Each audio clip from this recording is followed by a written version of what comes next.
في البدء كان الكلمة والكلمة كان عند الله وكان الكلمة الله.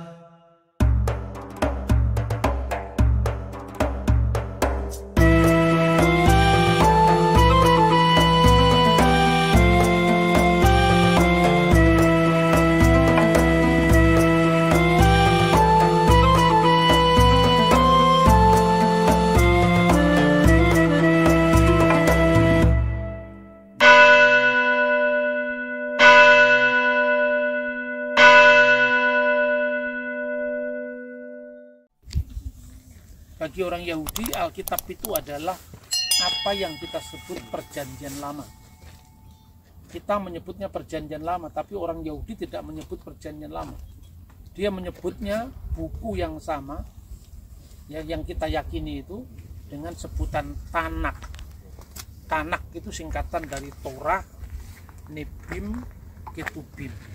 Nah, Yesus sendiri ketika berbicara tentang dirinya, ia berkata kepada mereka, Lukas pasal 24-44, inilah perkataanku yang telah kukatakan kepadamu ketika aku masih bersama-sama dengan kamu, yakni bahwa harus digenapi semua yang tertulis tentang aku dalam kitab Taurat Musa dan kitab Nabi-Nabi dan kitab Mazmur. Taurat Musa, kitab Nabi-Nabi, Nebiim, dan kitab Mazmur, karena dalam urutan ketiga yang namanya Tehilim atau Mazmur itu termasuk urutan terakhir yang disebut Ketubim, yaitu tulisan-tulisan yang lain selain kitab Nabi-Nabi dan Taurat Musa. Nah, yang kedua, siapakah yang disebut kaum Eseni? Kaum Eseni itu adalah salah satu dari tiga aliran utama Yahudi pada zaman itu. Yang pertama Saduki. Saduki itu yang menguasai institusi bait suci, Sanhedrin, mahkamah agama. Ya, pokoknya ruling class itu dikuasai mereka. Mereka punah ketika bait Allah dihancurkan oleh Jenderal Titus tahun 70 Masehi. Karena profesinya hilang sebagai apa istilahnya elit bait suci hilang. Yang kedua, sekte Eseni. Sekte Eseni itu muncul tahun 152 sebelum Masehi. Ketika mereka kecewa dengan bait suci di Yerusalem, lalu menjadi imam besar itu namanya Onias keempat, didesak kedudukannya oleh salah seorang raja dari dinasti Hasmonaim namanya Yonatan Makabe.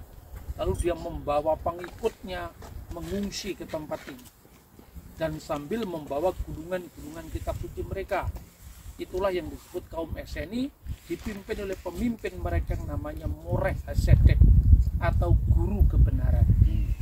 Nah, kelompok Eseni itu menamakan diri mereka dari kata-kata Ose HaTorah, pelaku Taurat.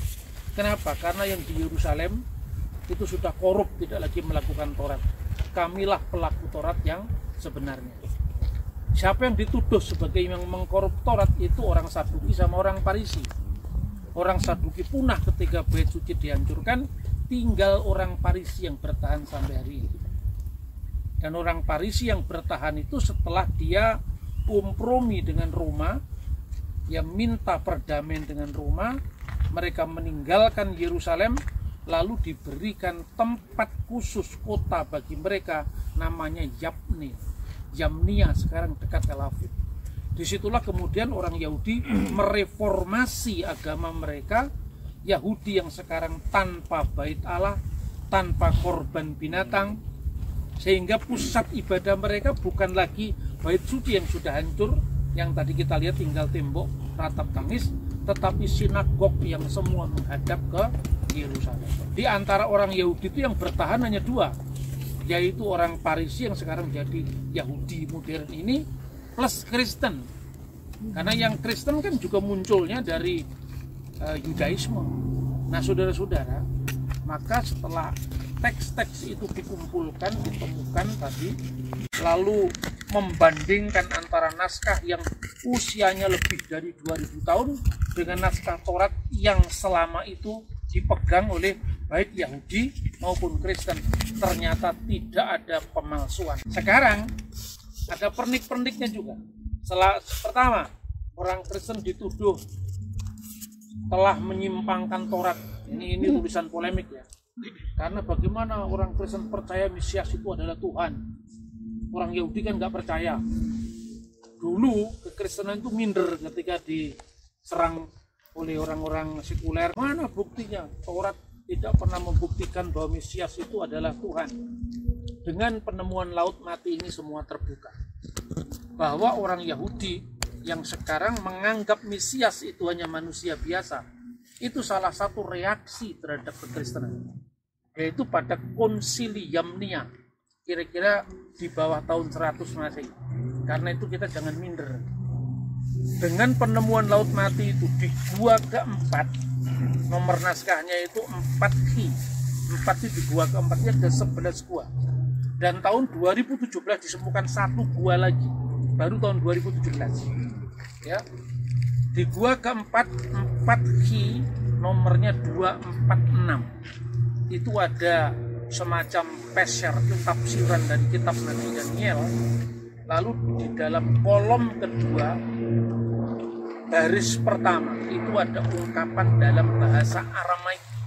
Bahasa Aramaik adalah bahasa yang dipakai oleh Yesus, di mana di situ diungkapkan kata-kata bereh di el Yetamar Ubar Elyon Jikruneh. Namanya akan dipanggil anak Allah, dan mereka akan menyebutnya anak Allah yang maha tinggi. Ini bukti dari Dead Sea Scroll, naskah Gulung Laut Mati, bahwa Mesias yang ditunggu-tunggu oleh orang Esseni bukan manusia biasa, tapi anak Allah, persis dengan yang dikatakan Perjanjian Baru. Jadi sekali lagi saya katakan, kekristenan tidak pernah ngarang bebas. Tuhan telah mengirimkan bukti demi bukti, sampai hari ini pun kita masih bisa menyaksikan itu. Yang kedua, ada juga tuduhan Kristen dianggap memalsukan terjemahan Alkitab. Karena kalau saudara-saudara ini misalnya membaca ya, dalam Mazmur pasal 22, ini saya ambil satu ayat saja, nanti di kali lain saya akan sampaikan lagi. Satu ayat saja, Mazmur pasal 22 ayat 16. Ini dalam terjemahan bahasa kita, bahasa Indonesia. Artinya, sebab anjing-anjing mengerumuni aku, gerombolan penjahat mengepung aku, mereka menusuk tangan dan kaki. Apa yang dipahami orang Kristen? Mereka menusuk tangan dan kaki. Ini Mazmur penyalipan. Dan kita mendapatkan terjemahan mereka menusuk tanganku dan kakiku, itu dari Alkitab Septuaginta yang diterjemahkan pada abad ketiga sebelum Masehi, jadi lebih tua lagi, di Alexandria. Ketika mereka, orang-orang Yahudi, membaca Mazmur terjemahan Kristen, termasuk King James Version, termasuk terjemahan Baru Indonesia, Kristen telah memalsukan Alkitab. Dalam teks aslinya tidak ada kata mereka menusuk. Dalam teks aslinya yang ada adalah seperti singa tanganku dan kakiku. Maka kalau Anda baca terjemahan Yahudi, di sini ada banyak Alkitab yang terjemahannya orang Yahudi. Namanya The Holy Bible, tapi hanya Perjanjian Lama. Tertulis like a lion, my hand and my feet.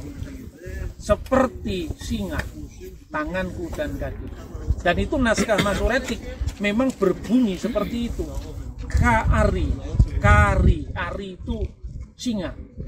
Ari seperti singa. Kari, yadai, maien, tanganku, dan yadai, bereglai, dan kakiku. Tetapi tahun 1953, jadi penemuan pertama 1947, penemuan kedua itu terus digali tahun 1953, ditemukan gua-gua lagi namanya Nahal Hefer. Di dalam penemuan Nahal Hefer itu ditemukan potongan Mazmur pasal 22. Dan di situ bunyinya bukan kari yadai beriklai, seperti singa tanganku dan kakiku, tapi karu, dari kata karah. Karu, mereka menusuk, yadai beriklai, tanganku dan kaki. Wah, spontan langsung orang-orang yang anti Kristen mengatakan, ini pasti naskah laut mati itu keliru, pasti naskah laut mati itu teledor dalam penyalinan karena banyak kesalahan dalam naskah laut mati. Semua teks-teks Alkitab tidak pernah dibakar, tapi selalu diuji dari zaman ke zaman. Nah sekarang bagaimana tuduhannya? Kenapa teks laut mati dianggap palsu? Khususnya Mazmur 22 ayat 17 itu. Karena di sana tidak ada kata bahasa Ibrani yadai dengan akhiran he. Yang ada yadai itu akhirannya yod, tanganku. Kenapa di sini ada kata yadai dengan akhiran he, huruf H? Ini pasti keliru penyalinan. Pertama harus saya katakan, kita tidak boleh mengukur sejarah 2000 tahun yang lalu dari ukuran zaman sekarang. Ingat yang saya katakan, anakronisme sejarah. Huruf atau aksara di zamannya Qumran berbeda dengan huruf Ibrani sejak abad 5, 6, 9, 10 Masehi. Contohnya, Bapak Ibu lihat kamus Melayu Belanda terbitan tahun 1930-an. Sama enggak dengan kamusnya ejaan bahasa Indonesia modern? Tidak. Bahkan tahun 60-an aja kalau nulis Pancasila dengan TJ, strip sila, ya kan? Jaya, DJ, sekarang jadi J. Nah, naskah Qumran juga seperti itu.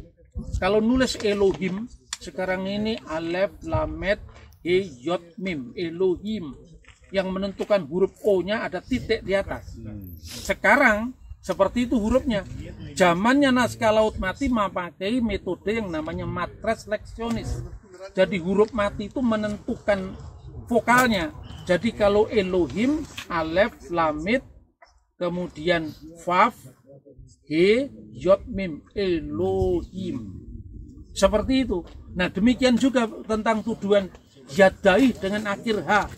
Kita bisa membandingkan dengan naskah laut mati dari gua keempat nomor 175. Bapak Ibu sekarang ini kan era apa ya, teknologi canggih. Anda bisa lihat ini naskahnya, ketemu.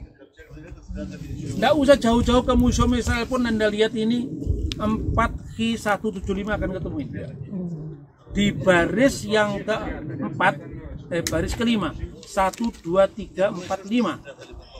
Naskah 175 itu ada kutipan dari kitab Ulangan pasal 18 ayat 18. Kira-kira bunyinya, seorang nabi akan kubangkitkan bagi mereka dari antara saudara mereka seperti engkau ini. Aku akan menaruh firmanku dalam mulutnya dan dia akan mengatakan kepada mereka segala yang kuperintahkan kepadamu. Dalam bahasa aslinya mulai dari baris kelima itu tertulis Nabi Akim Lahem Mihereb Ahehemeh Kamuka. Jadi kata Kamuka itu diakhiri huruf H juga di naskah ini. Tapi kalau naskah Ibrani yang sekarang itu tanpa huruf H. Ini persis dengan ejaan Qumran. Jadi tidak mungkin kalau itu kesalahan salin. Maka kalau dalam naskah Qumran dibaca Nabi, seorang Nabi Akim akan kubangkitkan. Ini Akim itu artinya aku bangkitkan. Amin. Berbeda dengan Bu Akim. Ini Akim bahasa Ibrani. Akim aku akan bangkitkan. Bangkit terus. Ya kalau Yakim dia akan bangkitkan. Akim Lahem itu di sini bukan Lahem tapi Lahemeh dengan akhiran He. Persis dengan kata-kata yadai dengan akhiran He tadi. Nah, begitu Kamuka dengan akhiran H. Ketika bicara misalnya dalam naskah lain lagi, itu disebutkan misalnya Kejadian pasal 22 ayat 2 yang berbicara tentang apa? Tentang perintah untuk mengorbankan Ishak. Itu dalam teks bahasa Ibraninya juga disebutkan di sana. Ya, Wayumer dan berfirmanlah Kahna et Bineha et Yehitika Aser Ahabta et Yitzhak wilehlika el ered hamurya. Firmannya, ambillah anakmu yang tunggal, yaitu Iska yang kamu kasih, dan bawalah dia ke tanah Moria. Nah, kata yang juga muncul di situ bahwa tulisannya juga berbeda. Kata Yitzhak itu kalau di dalam tulisan Masoretik, itu tulisan yang abad 5, 6, 7 sampai 10 tadi, ditulis dengan syadi.